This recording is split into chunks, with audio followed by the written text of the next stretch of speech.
और आप देख रही हैं हमारा चैनल ट्रेडिंग से टक्कर। साथ ही अभी सब्सक्राइब करिए हमारा चैनल और दबा दें बेल आइकन ताकि हर ब्रेकिंग न्यूज़ का नोटिफिकेशन आप तक पहुंचे सबसे पहले।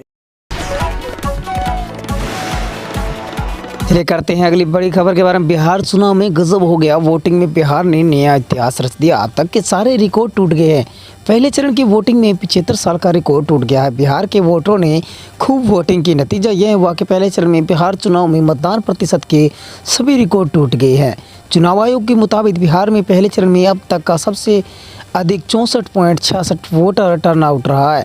बिहार के इतिहास में किसी भी चुनाव में इतनी वोटिंग नहीं हुई है। बिहार में विधानसभा चुनाव के पहले चरण में गुरुवार को 121 निर्वाचन क्षेत्रों में 3.75 करोड़ मतदाताओं में से 64.66% वोटरों ने अब तक का सबसे अधिक मतदान किया। इस वोटिंग प्रतिशत से दोनों खेमा खुश है। एक एंटी इनकम्बेंसी के खिलाफ वोटिंग बता रहा था, दूसरा खेमा प्रो इनकम्बेंसी के। चलिए 12 पॉइंट में जानते हैं कि पहले चरण की वोटिंग में क्या क्या हुआ। चुनाव आयोग के मुताबिक बिहार विधानसभा चुनाव के पहले फेज की वोटिंग में 64.66% वोटिंग हुई है। यह 1951 के बाद अब तक का सबसे अधिक है। यह 75 सालों में पहली बार है। इससे पहले 1998 में 64% मतदान हुआ था। मुजफ्फरनगर और समस्तीपुर में वोटिंग टर्नआउट 70% से अधिक रहा है।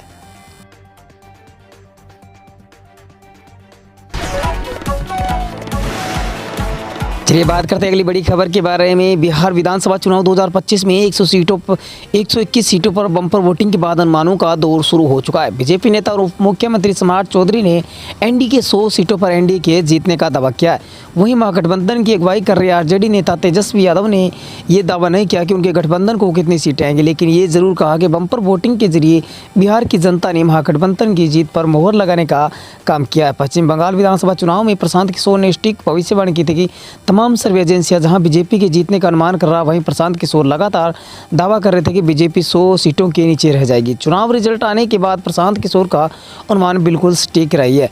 अब बिहार में पहले चरण में आज़ादी के सबसे ज़्यादा 64.66% वोटिंग होने के बाद प्रशांत किशोर ने अपना आंकलन बताया। जन स्वराज पार्टी के संस्थापक प्रशांत किशोर ने कहा, 30 सालों में नहीं, आज़ादी के बाद बिहार में हुए चुनाव में यह सबसे ज़्यादा वोटिंग परसेंटेज है।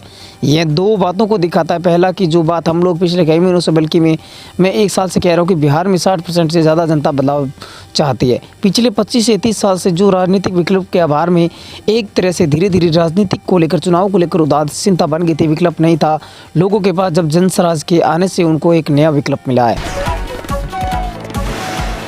ये बात करते हैं अगली बड़ी खबर के बारे में। बिहार में चल रहे विधानसभा चुनाव में सियासी पारा हाई है। लालू यादव के बड़े बेटे तेज प्रताप यादव ने चुनाव के बीच राजनीतिक सरगर्मी और बढ़ा दी है। तेज प्रताप यादव को जो जनशक्ति जनता दल के राष्ट्रीय अध्यक्ष और महुआ सीट से उम्मीदवार भी है, उन्होंने बिहार में चल रही उठापटक के बीच बड़ा कदम उठाया है। बता दें कि बिहार विधानसभा चुनाव के पहले चरण की वोटिंग 6 नवंबर को हो चुकी थी।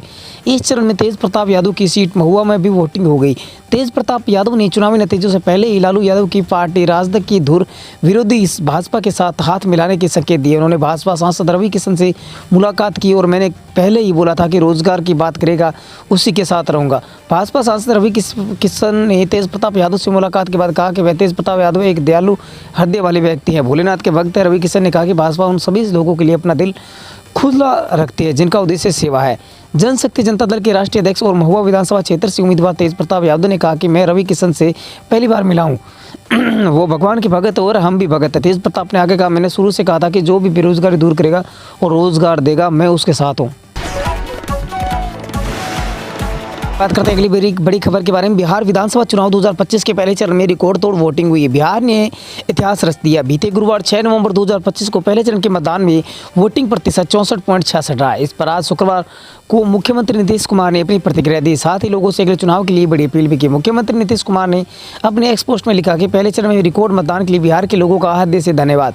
पिछले वर्षों में बिहार ने अभूतपूर्व तरक्की की है। अब समय है बिहार को सबसे ज़्यादा विकसित राज्यों की श्रेणी में शामिल करने का। उन्होंने पोस्ट में आगे लिखा कि लोकतंत्र में मतदान केवल हमारा अधिकार ही नहीं, दायित्व भी है। बिहार के लोगों से आग्रह है कि आने वाली 11 तारीख को दूसरे चरण में भी इस उत्साह के साथ मतदान करें ताकि विभाग और बिहार और आगे बढ़ सके। सबका सम्मान, सबका विकास हो। जेडीयू के राष्ट्रीय प्रवक्ता राजीव रंजन बिहार में पहले चरण के मतदान में 64% से अधिक की ऐतिहासिक वोटिंग पर कहा, देखें यह अभूतपूर्व मतदान है और इससे सुनिश्चित किया है कि हम 2010 से बेहतर नतीजे लाएंगे। लेकिन मुख्यमंत्री नीतीश कुमार और प्रधानमंत्री नरेंद्र मोदी की यशस्वी जोड़ी ने बिहार का कायाकल्प किया है।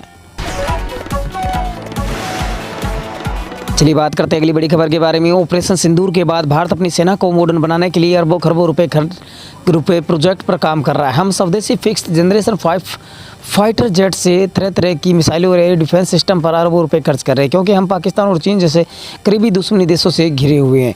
चीन और पाकिस्तान भी भारत की इस तैयारी से अवगत है और वह भी अपनी फोर्स को मॉडर्न बनाने में अरबों रुपए खर्च कर रहे हैं। चीन तो इस मामले में काफ़ी आगे है, उसकी सैन्य तैयारी अमेरिका को टक्कर देने वाली। वह अब छठी पीढ़ी के फाइटर जेट्स और बेहद खतरनाक मिसाइलों को विकसित करने में जुटा है। वह सीधे तौर पर पाकिस्तान की हेल्प करता है। वह अब अपनी 5वीं पीढ़ी के फाइटर जेट भी पाकिस्तान को दे रहा है।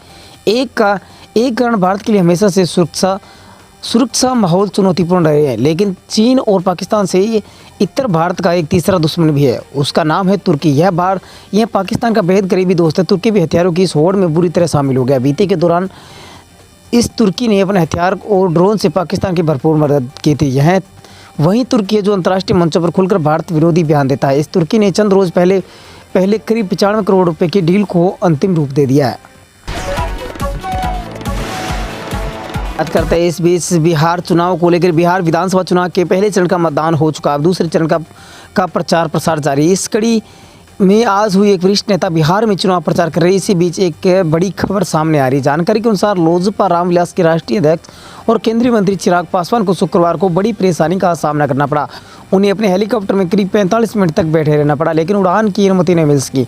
दरअसल air traffic control ATC system में आई तकनीकी खराबी के चलते देश में उड़ानों की आवाजाही प्रभावित हुई। इस वजह से बिहार में चुनाव प्रचार के लिए निकलने वाले कई नेताओं की उड़ानें भी देर से रवाना हुई है। सूत्रों के अनुसार जब चिराग पासवान को लंबे इंतजार के बाद भी उड़ान की मंजूरी नहीं मिली तो उन्होंने बिहार BJP के चुनाव प्रभारी धर्मेंद्र प्रधान से फ़ोन पर बात की। धर्मेंद्र प्रधान ने बताया कि सबसे पहले वही स्थिति ATC में भी दिक्कत के कारण सभी की उड़ानें रुकी हुई, जिसके बाद चिराग ने खुद मुख्यमंत्री नरेंद्र मोदी को फ़ोन किया। चिराग ने PM मोदी को स्थिति के बारे में जानकारी दी, लेकिन उन्हें फिर भी हाल नहीं मिला। PM मोदी ने चिराग से कहा कि आज मेरी 9 सभाएँ हैं, लेकिन पिछले 1 घंटे में से मैं हेलीकॉप्टर में बैठा हूँ और उड़ने की अनुमति नहीं मिल रही है।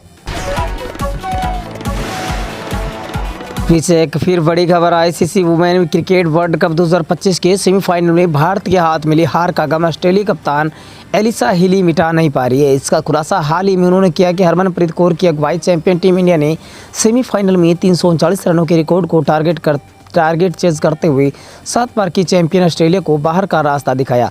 जेमिमा रोड्रिग्स ने इस मैच में शानदार शतक जड़ा था। भारत ने ऑस्ट्रेलिया को हराकर फाइनल जगह बना ली है, जहां उन्होंने साउथ अफ्रीका को हराकर फाइनल वुमेन्स वर्ल्ड कप का खिताब जीता।